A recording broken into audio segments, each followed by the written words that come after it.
Do you know Bewitched's Endora? Obviously, you do. You will never forget her.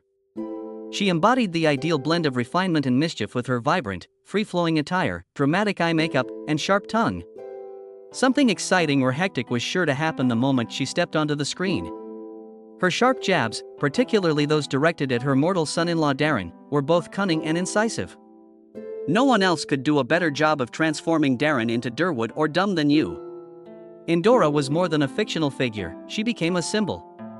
Agnes Moorehead, the woman standing behind her, was also famous. And now for the catch. As Endora, Agnes Moorehead wasn't exactly a fan. I know, it's hard to believe. It seemed tailor-made for her because she was so fantastic in the part. Bewitched was actually a later project in her career. Long after she had already proven herself to be a phenomenal performer. Even before she had the chance to enchant Darren Stevens, Agnes was a theatrical and Hollywood powerhouse, leaving an impression that extended well beyond her time in television sitcoms.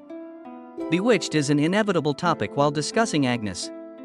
In a lot of respects, the show itself was revolutionary. Samantha Stevens, a stunning witch, and her mortal husband Darren attempted to live a typical suburban existence in the 1964 series premiere. Naturally, Samantha's magical family was always interfering with their lives, so normalcy was never really an option. The main interloper was Endora, who was Samantha's mom.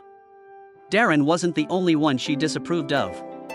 She made an effort to annoy him, and she was funny about it. Something unique was added to the character by Agnes. Her portrayal of Endora was both endearing and frustrating. Tabitha and Adam, her grandkids, would be the center of her attention one second, and her plans to end Samantha and Darren's relationship the next. Unpredictable, hilarious, and feisty, she was quite the character. All the qualities one could desire in a witchy in-law mother. But before she was transforming people into toads on primetime television, Agnes was already a formidable figure, so let's go back a little to see how she became Endora. Let's discuss her debut in the film industry. In Citizen Kane, that happened. Some consider Citizen Kane to be the best film of all time, and that is indeed it. It was filmmaking at its finest. In addition, Agnes portrayed Charles Foster Kane's mother, Mary Kane. Despite this being her debut feature, her mesmerizing performance established she was more than just another Hollywood dreamer. The tone for her career was set by her short but significant role. From the very beginning, how did she manage to secure such a pivotal role? To be fair, Agnes had some experience performing. She had already achieved fame as a member of the illustrious radio ensemble Orson Welles' Mercury Players. She was a part of the 1938 transmission of Welles' famous War of the Worlds, which led many to believe that extraterrestrials were occupying Earth. Because of her obvious aptitude, Welles brought Agnes with him when he moved to Hollywood. She shone brightly. The Magnificent Ambersons was Agnes' second collaboration with Welles, following Citizen Kane. She was nominated for an Oscar for her performance as Aunt Fanny Minifer in this film. You can guess why if you've watched the movie. A memorable, complex, and emotionally charged performance. It demonstrated her exceptional talent for giving her characters nuance. She was fully immersed in her part, not only playing it. Let us now fast forward to Bewitched once more. Agnes was already well established as a serious actor when the show debuted. However, Bewitched has this quirk. A sitcom it wasn't. Its debut season racked up an impressive number of viewers, placing it as the #2 show in America. A large part of the reason why the combination of magic, comedy, and family drama was so well received was because of Endora. She was a memorable character even when she wasn't the main attraction thanks to her flamboyant attitude and humorous observations. Bewitched wasn't Agnes's crowning achievement, either. The serious films and stage performances she had been involved in before were very different from the fast-paced world of television comedies. But she gave her everything to the part, and it shone through. The witch Endora wasn't your average cartoon. A little heart, along with layers of pride and vulnerability, were bestowed upon her by Agnes. It should be noted that Agnes's career extended beyond television. Her versatility always managed to astound listeners. Consider her Twilight Zone performance. An episode titled The Invaders featured her as a woman scared by small extraterrestrial invaders. Amazingly, there was hardly any dialogue in the episode. Agnes' facial expressions and body language said everything. Her exceptional talent is on full display in this highly regarded episode of the series. Hushed follows. She co-starred with acting greats such as Bette Davis and Olivia de Havilland in the psychological thriller Sweet Charlotte. Agnes proved once again that she could steal the show in every part she tried in the violent film. Agnes Moorehead had already established herself as an expert by the time Bewitched came along. She had already seen the golden age of Hollywood, collaborated with legends like Orson Welles, and solidified her position as a highly esteemed character. However, venturing into the realm of television in the 1960s was an entirely new experience, and she tackled it with her customary blend of skill and strong ideas.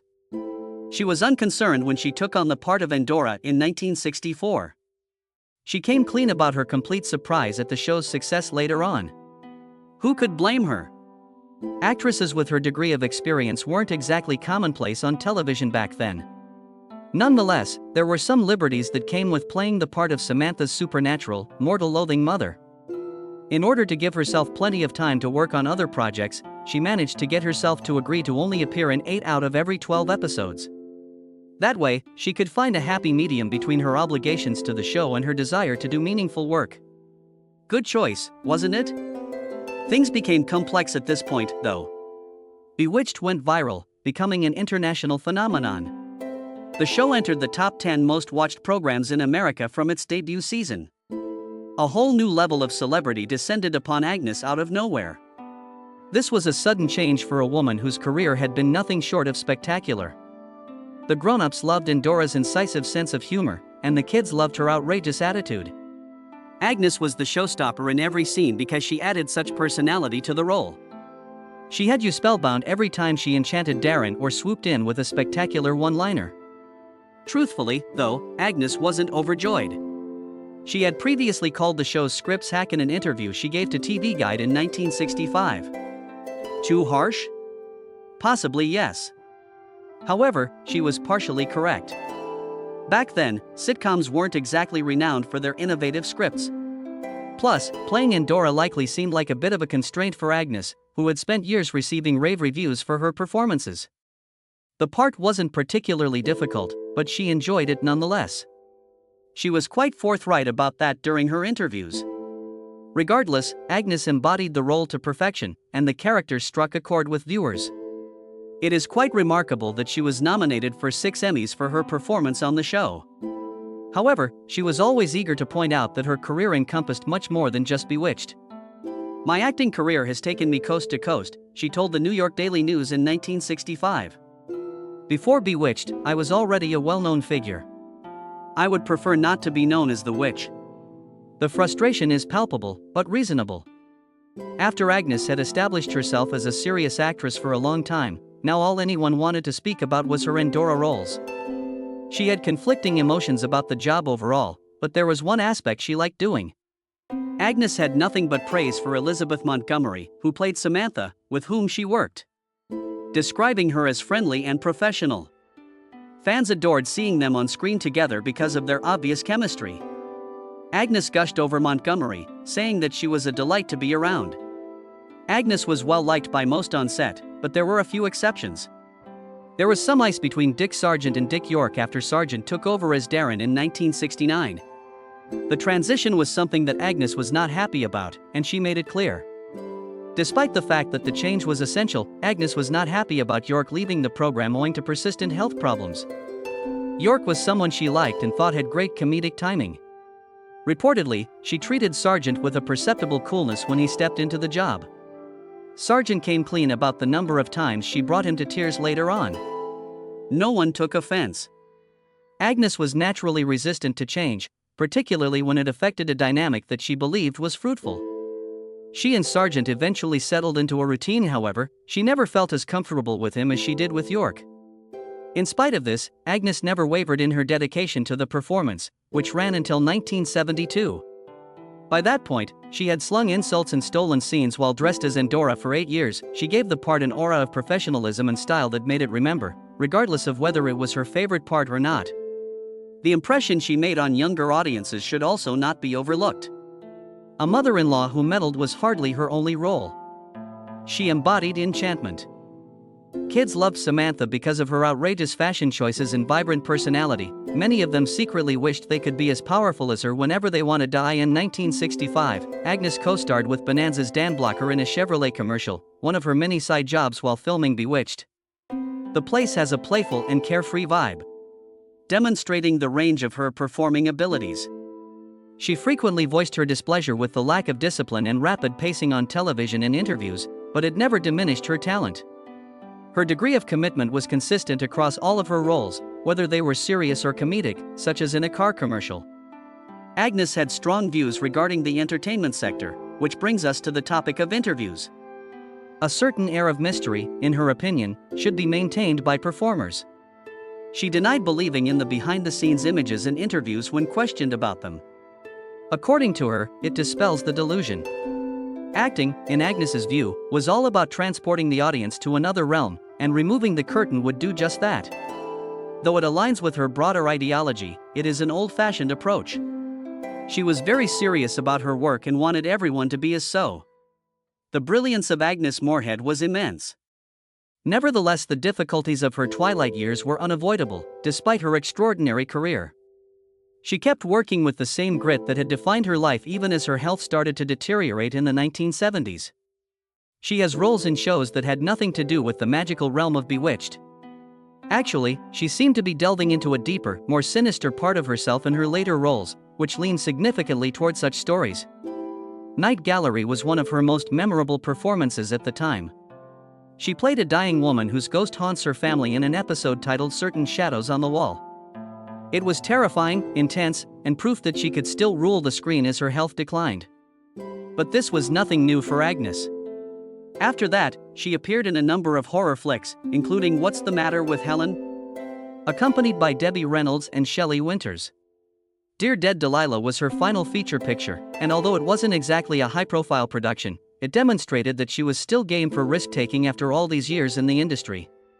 Even as she experimented with horror, Agnes never lost touch with her theater background. Don Juan in Hell was a production she had done before, and she was back in the lead role. As her health began to decline, she continued to pursue her passion for performing, and this time she shared the stage with an all-star cast that featured Edward Mulhare. Ricardo Theater had always been a big favorite of hers.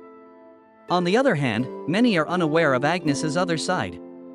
Along with her performing career, she had a successful teaching career. She was the head of her own acting school and did her best to teach her students discipline and appreciation for the art form. Her values included perseverance, thoroughness, and commitment. Talent alone wasn't enough. You must have adored the task. It was Agnes all the way. Even her voice work was a reflection of her passion for performing. The animated version of Charlotte's Web had her voice acting as the Goose in 1973. It was a charming and humorous part that brought some lightheartedness to her subsequent work. To top it all off, she played Aunt Alicia in the Broadway production of Gigi. Nevertheless, there were still obstacles. Because her condition had deteriorated, she had to abruptly exit the set before its conclusion. Who was succeeded by Arlene Francis. Agnes continued to work right up to January 1974, the month in which she passed away. She made a triumphant comeback to the medium that had propelled her career all those years ago, appearing in the debut episode of the CBS Radio Mystery Theater. It had a poetic quality. A farewell gesture to the starting point of her voyage. Just as complicated as Agnes's professional life was her personal life. Neither of her two marriages were very successful. They had a son, Sean Lee, in the 1950s, but they divorced a year after she wed actor John Griffith Lee in 1930. Her second marriage lasted all of 4 years until it ended, this time with actor Robert Gist. For decades, rumors circulated regarding her private life. People made assumptions about her sexual orientation based on what they saw, with some calling her a lesbian and others completely ignoring the suggestion. Stars like Paul Lynde contributed to the rumor mill. Agnes herself remained mysterious, even as close friends like Debbie Reynolds and producer Paul Gregory rejected the accusations, blaming them on ignorance or animosity. She offered a witty, vague response in an interview that did not confirm nor reject the claims. She was quite private and thought that the private lives of actors should stay that way. The task at hand was paramount in her eyes. Her intricacy was exposed by them. During her career, She played Eleanor Roosevelt on several occasions and was a supporter of Franklin D. Roosevelt. Also, she backed Ronald Reagan's 1966 bid for governor of California and was a personal friend of his. Her friendships and roles demonstrated that she was an independent lady who didn't conform to societal expectations. A final straw was when Agnes' health problems became too much to bear. The Conqueror, a 1956 film set in Utah close to the site of atomic bomb tests, was associated with one of the lowest points of her life. Cancer struck several of the production's actors and crew members, including Agnes, John Wayne, Susan Hayward, and many more. By 1980, 46 out of 220 film crew members had succumbed to cancer. 91 of those individuals had developed the disease. In her last years, she was haunted by a terrifying legacy. On April 30, 1974, while visiting the Mayo Clinic in Rochester, Minnesota, Agnes died.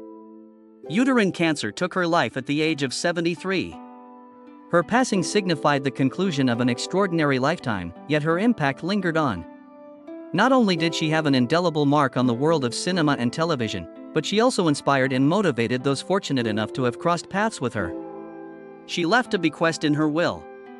She bequeathed her manuscripts to the University of Wisconsin and Muskingum College, leaving $25,000 to support scholarships at Muskingum. Along with her extensive library of Bibles and related materials, her Ohio farm was donated to John Brown University. She left her mother, Mary, all of her belongings, including jewels and clothing, to ensure that she was well taken care of.